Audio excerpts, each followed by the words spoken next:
watching Yeousch Reloaded. Welcome to MOAB Mondays. What is going on, Yeousch Reloaded? This is Gnarley Rick, and today I am bringing you an unbelievable MOAB by Insomulos. Once again, second time on this series, and this is his triple MOAB. Now, a few things I have to tell you about this. Yeah, that's right, I said triple MOAB. A few things I got to go over is, number one, he was not playing with a team. We have a lot of people that go for triple MOABs in the Call of Duty community, and some of them pull it off when they bring in a full team and they're all running support with UAVs, multiple things, ballistic vests. And the thing with this gameplay, the reason this is, in my opinion, the greatest MOAB gameplay ever released for any console or PC is mainly just because he did this alone. You're going to notice there's not going to be multiple UAVs or anything helping him out. He's using instinct, he's using his map and spawn knowledge, and he pulls off 3 unbelievable beast MOABs. And in fact, the last one that he does pull off, I think it's in just over a minute. The other two are, 2 minutes or so, a little bit over 2 minutes. The last one is just a race to the finish, and it absolutely blew me away. So as you were watching Insomulos' beastly destruction, I'm going to get into a commentary topic here of a question that was asked. And that question goes, "Hey Rick, thanks for the commentary tips, but I was also wondering what exactly a recruiter's day is like. I saw a little bit of you talking about this on your channel, but still not too clear on what happens there. How much money do you make? Does it take much time? Must be cool being higher than a lot of people on YouTube. Thanks, even if you don't answer in your next MOAB Monday, please message me." And that's from Infinity Ward Rocks. So buddy, I am going to feature it because it is, it's a pretty good question, lengthy, and there's a lot of detail that I think people don't ever get to hear on YouTube. I don't think people do a lot of talking about this. So I'm going to hit that up right now. So the first thing I wanted to talk about to do with that question is actually near the end of the question, that recruiters are higher than other people on YouTube. I have a problem with people saying and thinking that, and I know that that's a big misconception. I'm no different than any other YouTuber. I got into this for making videos. Still, my favorite part of it is making videos. And the reason that I became a recruiter was because I started working for a network that I love to work for, as I said in one of my other videos before, and I want a way to give back to that. Now, as far as how much money I make, that's somewhere between 0 and 0. As I said before, I do this and I make videos because I love it. Whether I ever made a dime at it, ever, it wouldn't have bothered me. As a recruiter, it is a completely unpaid position. It is a position that you have to take because you love to do it, and it's a position you have to take because you think you can do a good job finding good talent for your network that you believe in. And there's a lot of people that message me asking if there's recruitment spots open and how much they'll make doing it. And to tell you the truth, I don't even respond to those messages because right away they're looking at that from the wrong angle and for the wrong reasons. And that's not the type of person that we would ever really want in a network recruiting, in my opinion.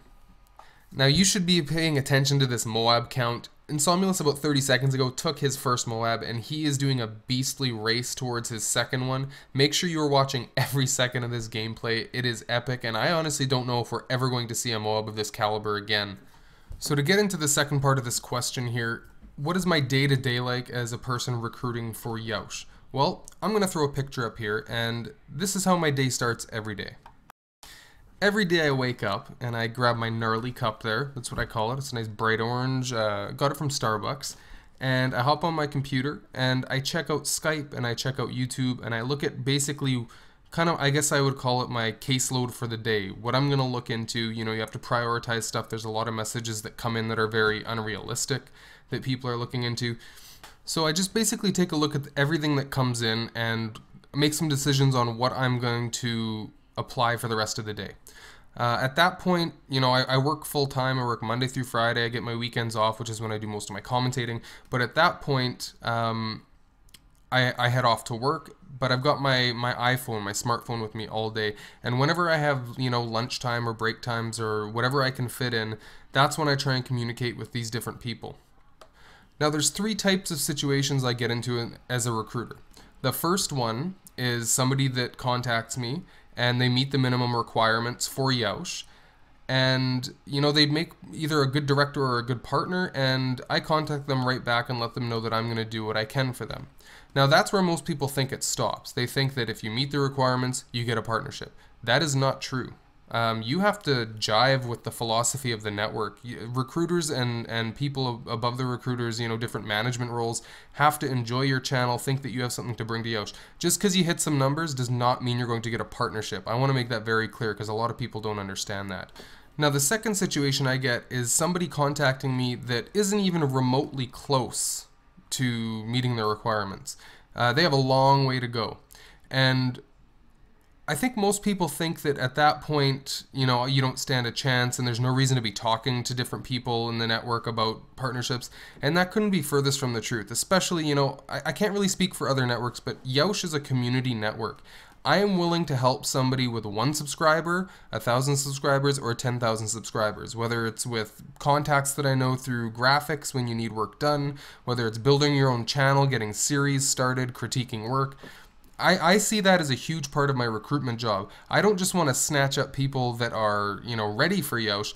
I want to produce people from the beginning that will be ready for Yeousch. I think that's one of the most important parts of my job is feeding a sense of community so that people realize that Yeousch is community. We're not run by 5 or 10 or 15 people. We are run by the community around us.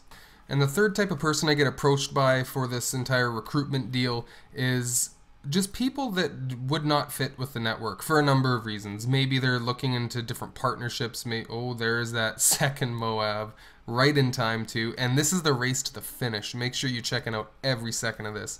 Anyway, so people that just don't fit with the network. It could be for a number of reasons. I've seen people that, through contacting me, they're just rude. And at that point, why would I want to push you in my network? I've seen people that have completely inappropriate content representing hate, racism, stuff like that. We don't want you in the network. And that's probably the hardest part of my job because sometimes I get hate from those people. Sometimes they troll my videos.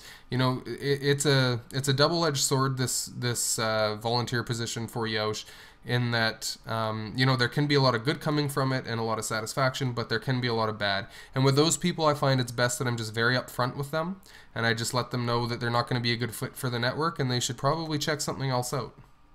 So just to close this off, as Insomulos goes for his 3rd MOAB in a single game, unbelievable, I'm going to give some tips on how to contact people if you're looking to move up in a network. You have to start almost a friendly business relationship with them. Don't contact someone and say, here's my numbers. Contact someone and say, hey, what's up? Talk to us, get to know us.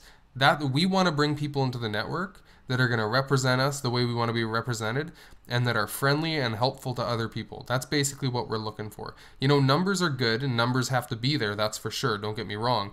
But just because you have the numbers doesn't mean it's going to work out. So talk to us, start a business/friendly relationship with us, spend some time. There is that 3rd MOAB, unbelievable. Now that is one beast MOAB. I think he calls in 2 of them, and then the game ends. So he doesn't actually get to call in all 3, but the fact that he secured 3 MOABs, I cannot believe it. I'm even watching it now, I can barely believe it. Anyway, guys, that's the end of this commentary. If you have a MOAB, it might not be this good, but there are a lot of good varieties. Send it my way. I really hope you enjoyed these tips. If you have any questions, contact me. You can PM me or do it in the comments. This is Gnarly Rick. Peace. For more beast MOABs, go to Gnarly Rick's channel.